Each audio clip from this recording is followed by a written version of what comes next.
If you still choose to trust any upset, tearful incoming phone call claiming your grandchild has been arrested and needs immediate bail money to avoid jail time, you walk directly into a predatory financial scam designed specifically to exploit the protective instincts of elderly adults and empty out decades of carefully saved retirement wealth.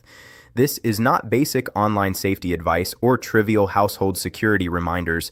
It draws a hard dividing line between preserving your financial independence and dignified living throughout your later years, and letting criminal syndicates manipulate your emotions to eliminate all rational thinking and wipe out your checking account balances, recurring Social Security direct deposits, and emergency medical funds within minutes of a single phone conversation.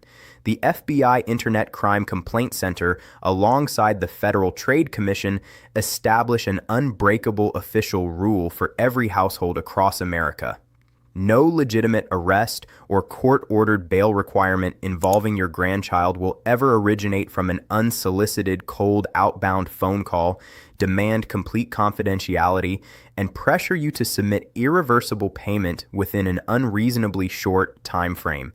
Any genuine legal trouble involving a member of your family will be communicated by verified law enforcement personnel, mailed official court documentation, or direct messages sent from the grandchild's legal parents, leaving ample time for multiple family members to cross-reference information and confirm facts before any money changes hands.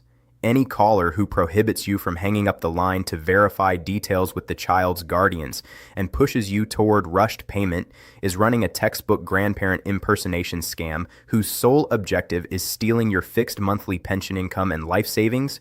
The vast majority of retired men and women fall victim to this scheme, not out of carelessness or ignorance, but due to an innate urge to shield younger relatives from jail sentences and permanent criminal records that can damage college admissions and career prospects for decades into the future.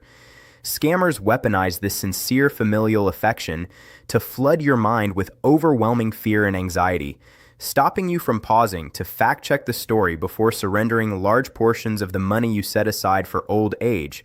The yearly elder fraud research published by AARP lists grandparent bail fraud among the top 5 most costly scam categories targeting people aged 50 and above, with the average financial loss per victim household sitting at $9,500. The FBI IC3 receives more than 80,000 formal complaints tied to this exact scam nationwide each year. An analysis compiled by the Consumer Financial Protection Bureau confirms seniors living alone with no nearby family members to intervene are 4 times less likely to recover stolen funds after falling for this manipulative tactic. Having worked as a certified bank anti-fraud risk investigator for 12 years, tracking drained pension accounts and fraudulent wire transfers submitted by elderly victims, I will break down the 5 rehearsed layers of manipulation these organized criminal groups use to bypass your financial safeguards during one brief phone call. First, scammers purchase your private personal data from illegal dark web databases, including your home address, each grandchild's full legal name, age, and small pieces of information scraped from public social media posts, combined with caller ID spoofing software and advanced AI voice cloning technology that mimics your grandchild's unique tone, speaking speed, and verbal habits to create a powerful false sense of familiarity.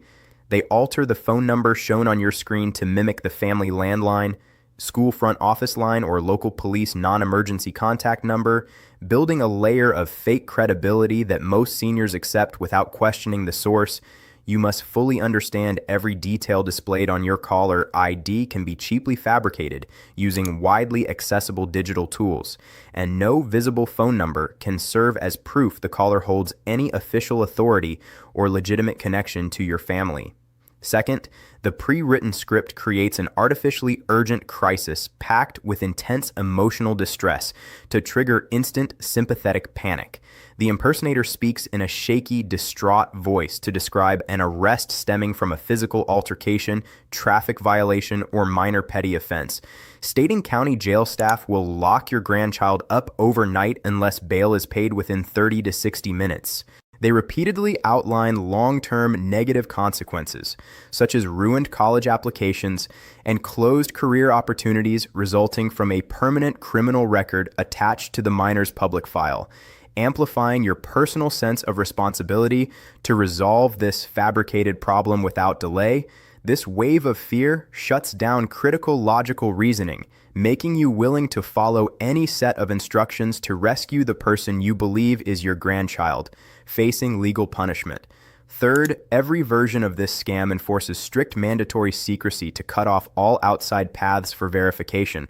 The caller repeatedly begs and orders you not to discuss the phone call or requested payment with the grandchild's parents, other extended family, bank tellers, or neighboring residents, inventing excuses that the grandchild will face harsher legal penalties or harsh scolding from their guardians if the mistake becomes known to the immediate family.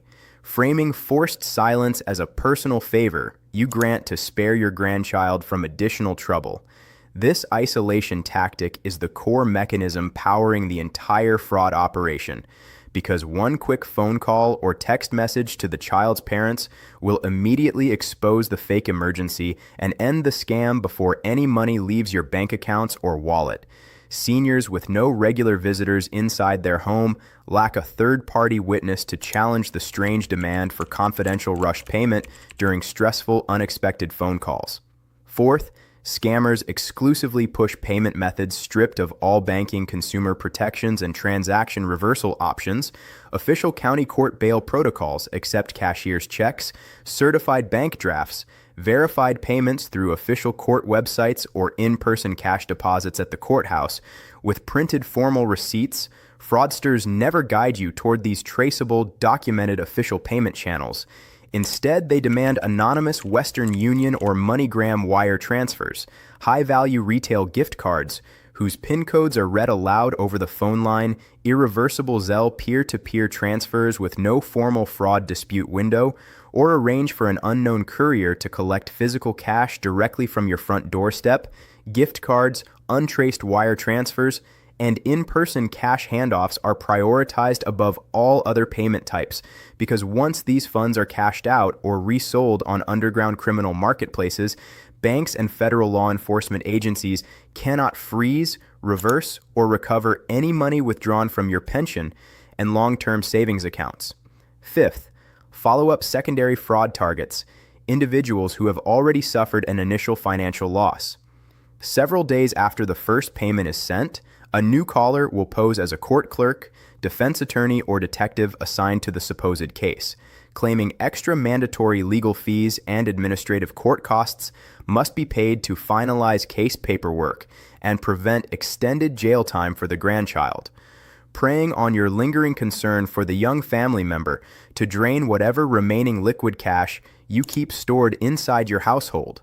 The FBI, IC3, and FTC release yearly public scam advisories naming grandparent bail impersonation a top-level threat to senior financial stability, and elder protection departments within every state attorney general's office uniformly confirm no United States judicial system collects bail fees through unsolicited outbound phone calls requiring secret off-the-books payments outside standard courthouse procedures.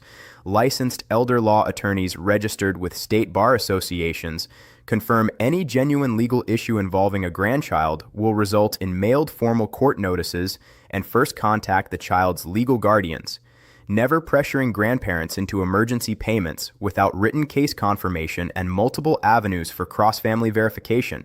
A common critical mistake many seniors make is searching for a supposed court or police phone number while remaining connected to the original scam call line. Fraud operators use conference call forwarding to connect you to a second accomplice pretending to be law enforcement or court staff, who reinforces the fake bail narrative to create false double confirmation.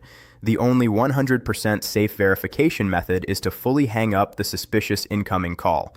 Wait a minimum of 5 minutes to clear any leftover conference line connections running in the background, then manually dial a pre-written, pre-confirmed phone number saved specifically for the grandchild's mother or father directly.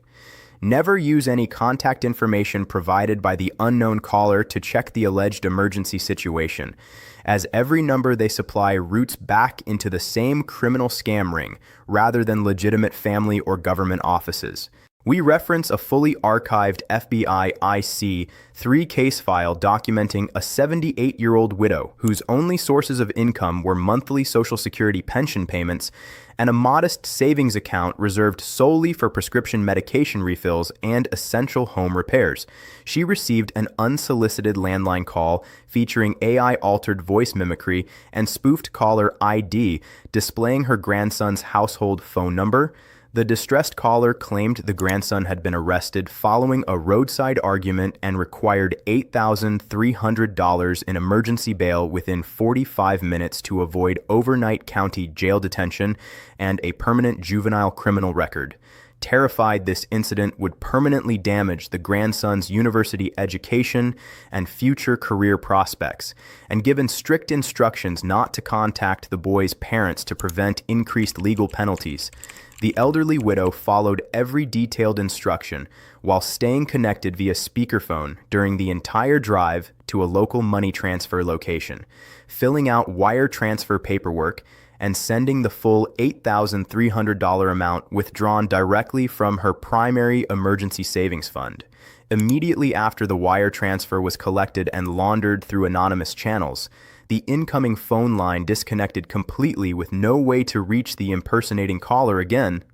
3 days later, she pulled out her personal, handwritten contact list and called the grandson's father to ask about the reported arrest and bail request. The grandchild's parents confirmed the young man was attending out-of-state university classes full-time with no police interaction or legal incidents of any kind on his official record. The widow filed an official police report and submitted detailed fraud documentation to the FTC and FBI IC-3 online portal. Yet, due to the completely untraceable cross-country wire transfer recipient information, federal cybercrime investigators could not identify the perpetrators or recover any portion of the stolen savings for reimbursement. The lost funds equaled more than 3 full months of mandatory pension income, plus the entire financial buffer set aside for unexpected household breakdowns and chronic illness medication refills. For the remainder of that calendar year, she eliminated all non-essential home maintenance tasks and reduced prescribed daily medication dosages to make up for the severe budget shortage caused by the scam-related loss. And she developed persistent anxiety toward all unfamiliar incoming phone calls that caused her to miss legitimate official communications from her pension plan administrator, medical care providers, and utility billing departments for multiple consecutive months afterward. Quarterly data published by the CFPB Elder Fraud Response Unit shows grandparent emergency bail and medical crisis scams illegally extract more than $140 million every year from senior victims across the United States, with well over half of all reported incidents never formally submitted to authorities due to feelings of embarrassment and the incorrect assumption that wired money can never be retrieved once it leaves a personal bank account. Beyond direct monetary loss, these scams lead to long-term identity theft harm. Any personal details shared with scammers are sold on dark web markets to file fake tax returns, open fraudulent loans and credit cards, take over utility and insurance accounts, and even redirect Social Security pension deposits to criminal accounts. Repairing this damage demands countless notarized documents and months of tedious administrative work that retirees should never be forced to handle. You must memorize 7 non-negotiable red flags to spot this scam without exception. First, an unprompted call about a grandchild's bail trouble with no prior notice to the child's parents is fraudulent by default. Second, any order to keep the call and payment entirely secret blocks all fact-checking and proves manipulation. Third, forced quick payment within an hour is artificial pressure with no basis in real court bail rules. Fourth, refusal to accept official traceable payment methods and only demanding gift cards, wire transfers, or cash violates judicial financial rules. Fifth, spoofed caller ID and AI voice mimicry without in-person or video confirmation is deliberate forgery. Sixth, Being told to stay on the phone through the whole payment process means your judgment is being controlled to stop you from verifying independently. Seventh, follow-up calls for extra legal fees after initial payment is a secondary fraud meant to drain your remaining cash reserves. Once you master these warning signs, follow this step-by-step protection plan to lock down your finances and identity.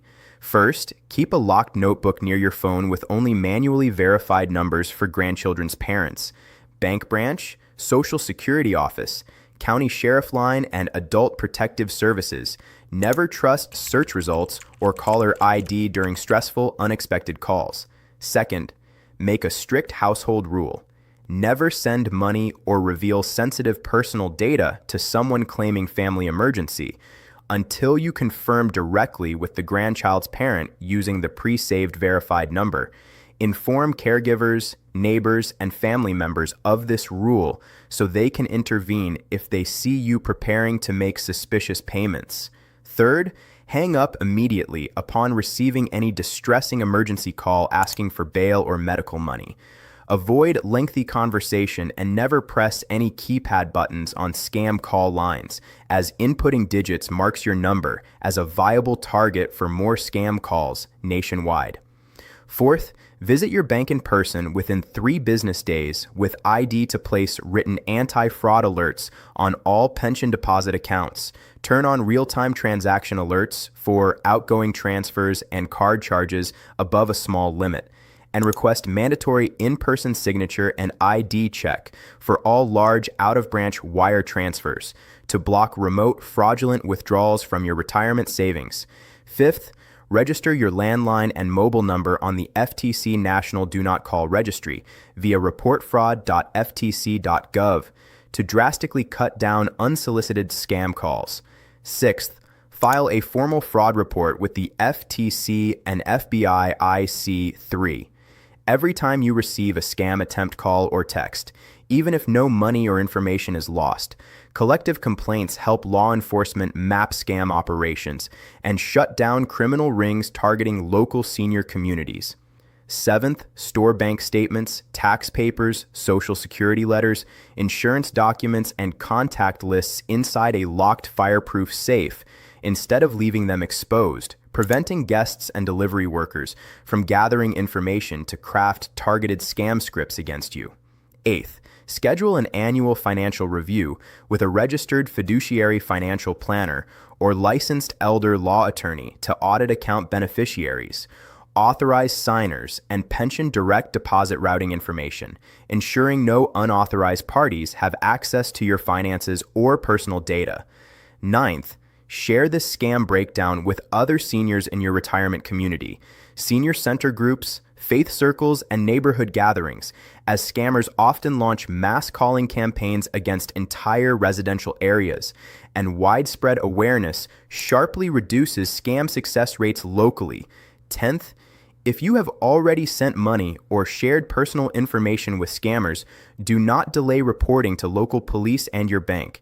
Out of embarrassment, these criminal groups spend years refining psychological scripts and AI voice tools, specifically to bypass rational thinking during family-related stress.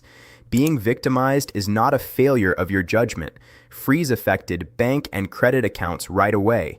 Place fraud alerts with all 3 major credit bureaus to block fake loans and credit lines opened in your name, and document all call details, payment receipts, and caller information for official case files.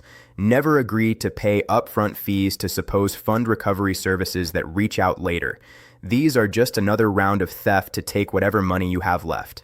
Embed this core principle into every financial decision about family emergency payment requests. No real legal bail, medical crisis, or family trouble involving your grandchildren will ever demand absolute secrecy, instant untraceable payment, and a total ban on cross-family verification before you spend a single dollar of your life savings. Scammers build their entire business model around pretending to be your grandchild and inventing fake bail debt purely because they know how deeply you care for your family. They exploit that genuine affection to get past your caution and take away the financial stability you earned through decades of hard work and careful saving for your old age. Do not let manufactured panic over a completely made-up legal emergency strip you of the ability to pay for housing, prescription medicine, and daily living costs without relying on others in your later years. Apply every defensive measure laid out in this video to strengthen your home financial security barriers. Cut off all contact right away with any caller pushing secret emergency bail payments while forbidding you from checking facts with the grandchild's parents, and verify every claimed family emergency only through manually written, pre-confirmed trusted phone numbers, never trusting incoming caller ID or any contact details given by unknown strangers.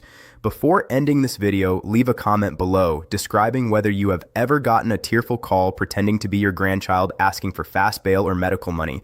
You may also share your biggest worry about financial scams targeting your pension and savings via impersonation tricks. Subscribe to this channel and turn on all notifications so you do not miss future detailed breakdowns of family impersonation fraud, fake medical billing scams, predatory pension rollover traps, remote tech support fraud, and verified identity theft protection strategies backed by official advisories from AARP, FTC, CFPB, and federal financial regulators, keeping your hard-earned retirement income and personal identity fully shielded from every exploitative scam designed specifically to take advantage of senior citizens who depend on lifelong savings for stable, independent, and secure lives after finishing their careers.